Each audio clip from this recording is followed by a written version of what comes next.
Hi guys, Ingenium here. I'm making a video about tips and tricks on what to do when working in your car in the winter. So my first tip or trick to be working on the car in the winter would be pay somebody else to do it. Buy a heated garage. That's the end of the video. Cheers guys. Nah, I'm only joking. I'll give you some tips. So my first tip for working on your car in winter is to wear a hat. Now, I know that's really cliched and that's what you'd expect, but a lot of people still work on the cars outside when it's really cold and they don't wear a hat. I mean, as I'm sure you already know, most of the heat leaves through your head supposedly, so it's important to keep it covered and keep warm. I like these beanie hats. You could wear any sort of hat. The only thing is I don't recommend a cap. Caps don't really offer much insulation. These got holes in them. Also, the kind of peak of the cap, that can either kind of hit into something as you're working into it, so it's basically just getting in the way. And even when you turn it around, when you're lying on your back, it's usually a little bit uncomfortable. So I usually do prefer these sort of hats, but any sort of hat that kind of provides insulation would be good. But yeah, my next tip to working on the car when it's cold is to wear something like this, thermals. So these are thermal trousers. And I got a thermal top here as well. But so the thermals basically you wear underneath your clothing. So you'd obviously have your underwear on, and then you'd wear these, and then you'd wear, either your jeans or your jogging bottoms or your trackies or whatever. These are made of like a really thin but kind of tightly woven nylon. I think you also get them in merino wool as well. The whole purpose of this is basically to keep the heat next to your body. So they are meant to be tight, but not so tight that you lose mobility or anything like that.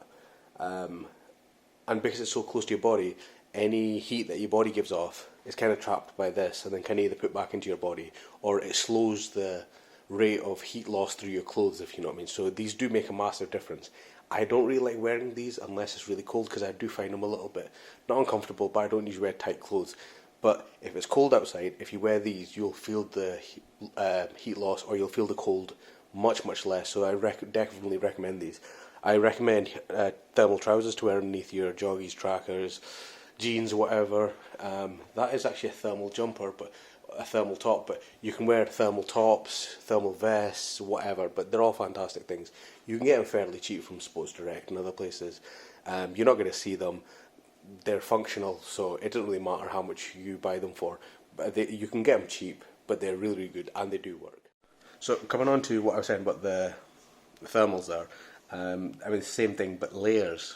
I know this is a cliche as well, but if you wear, for example, thermals, then a vest, a t-shirt, a shirt, a hoodie, I actually like to wear a boiler suit if I can as well. One that keeps all your clothes underneath cleaner. I wouldn't say clean, but cleaner. And then it's a second, or rather it's another layer. So if I'm too hot I can take it off, and if I'm cold it really does kind of lock in that heat, which is really handy. So another thing that's really handy for when you work in the car when it's cold is a creeper or a carpet. If you think about the floor outside, it's like an infinite heat sink. It'll suck all the heat from your body way faster than you can keep it warm.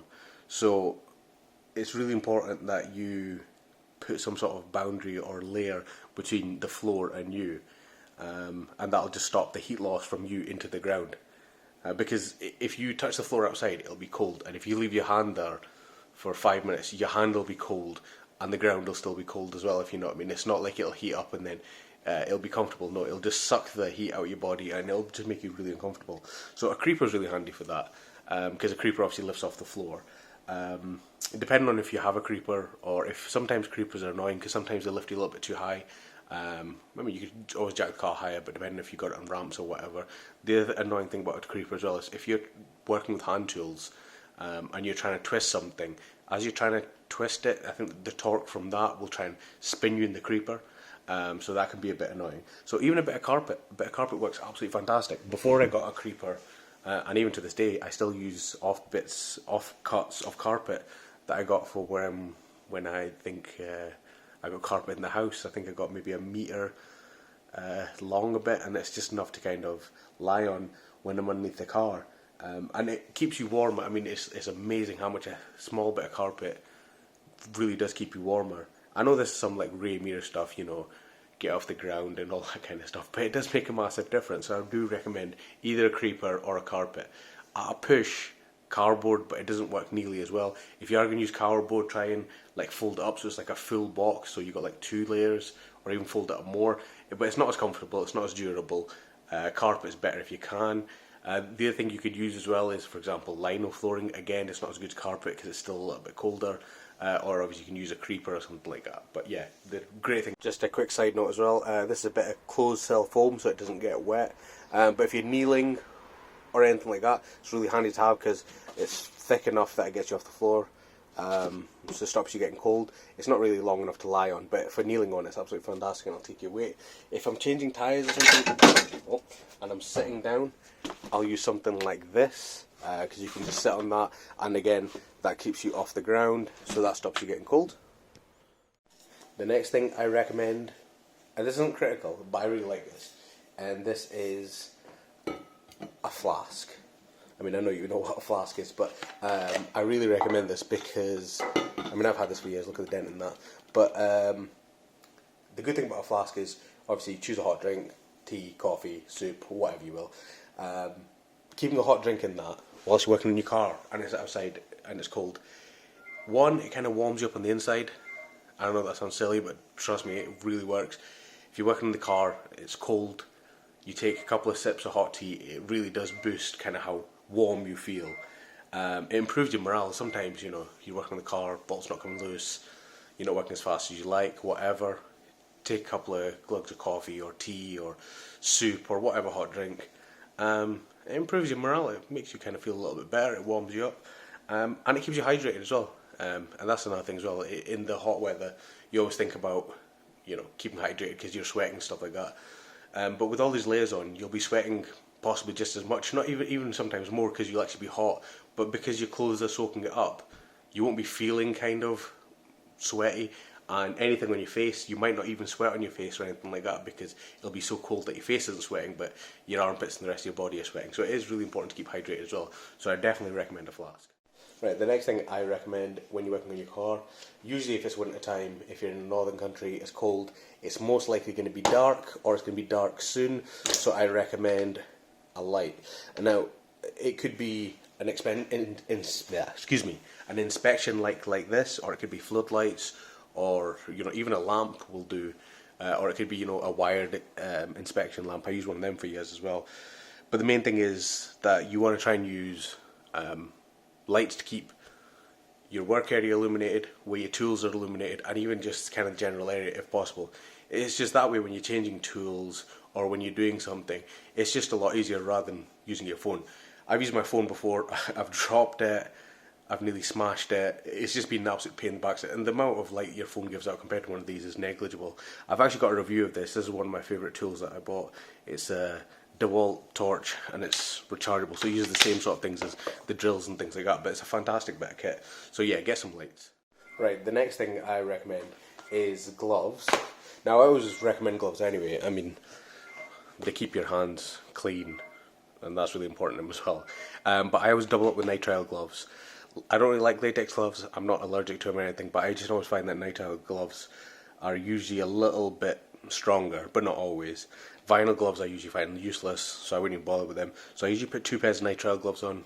One, that'll give you a little bit of resistance. If one kind of breaks, then you still got to break through another pair.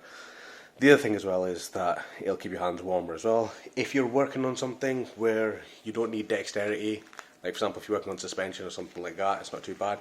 Now, I usually have mechanics gloves, but somebody's stolen mine. So if you have a pair of gloves, for example like these, I'm not saying ones like these are some sort of gardening gloves or moving gloves or something like that, but if you're working on a car, for example, changing tyres, and you put something like this on, you don't need to be super nimble or dexterous with your hands, so something like that will do you fine. It'll protect your hands from getting cut, bruised, oil on them, any chemicals that you think of. They'll keep your hands warmer as well, because once your hands go cold, it's difficult to hold tools, it's difficult to kind of get your muscles to power anything, and they'll start to throb, and it's just not nice. So keep your hands warm, it's really important. Right, the next important thing is good shoes and socks. So I'm pretty bad for this as well, but you can wear trainers, but trainers aren't really the best things to wear because they're like got holes in them and mesh and all that kind of stuff, because when you're running you want to keep your feet cool. I completely understand that.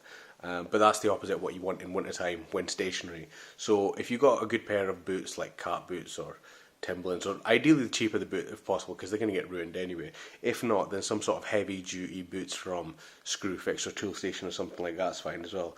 Some people like to double up on socks as well. Like if you've just got normal cotton socks, they say if you double up it'll kind of make them warmer. That's a possibility. I don't like doing that. One, I think your foot doesn't fit properly into your shoe anymore unless your kind of feet are slightly smaller than your shoe.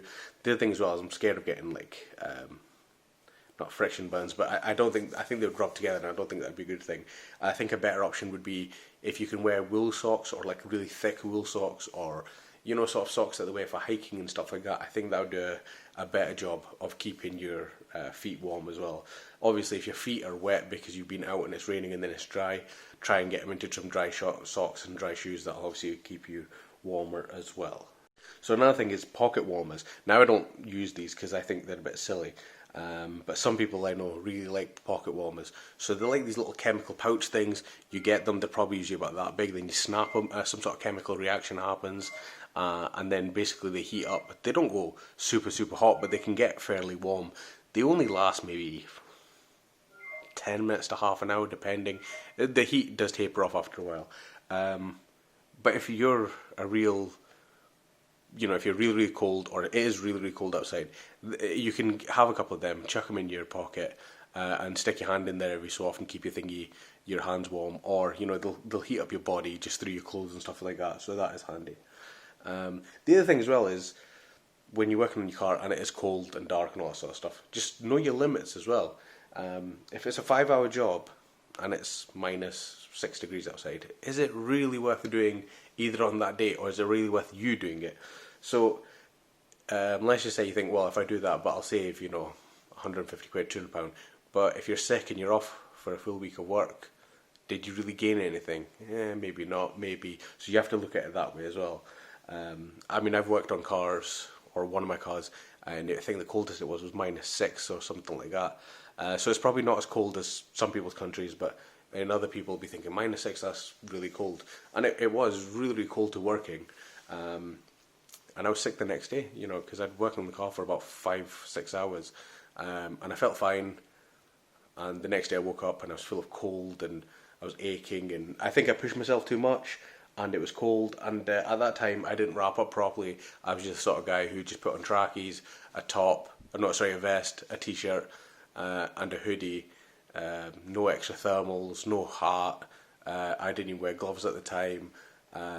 I think I was using cardboard outside, so yeah, I got sick that time. So these are all some tips to kind of help you, hopefully not get sick, and hopefully do your job more efficiently. Because like I said earlier, if you're cold, your muscles won't work properly, your hands won't do them what you tell them to, you'll be throbbing, you'll get angry, you'll get frustrated, you'll do a poor job of working on your cars, and that's not what anybody wants.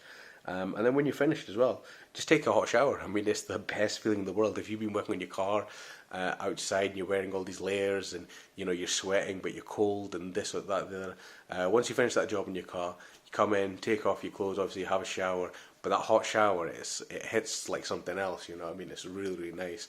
If you can as well, get some hot food in you. But yeah, that's just some tips to kind of consider when working on your car in cold weather. If anybody else has got some good tips, to let me know, because I would really appreciate them as well. It's one of them things that puts me off from working on my car when it's cold, because I think it's cold, I'll leave it. I'm sure there'll be people out there from much colder places than the UK, and they can probably give some good tips as well. But I don't have a garage, I don't have a gazebo or a marquee or anything like that, so it's literally me, the car, and the open elements, so it can get pretty cold for me. I hope that helps, guys. Cheers.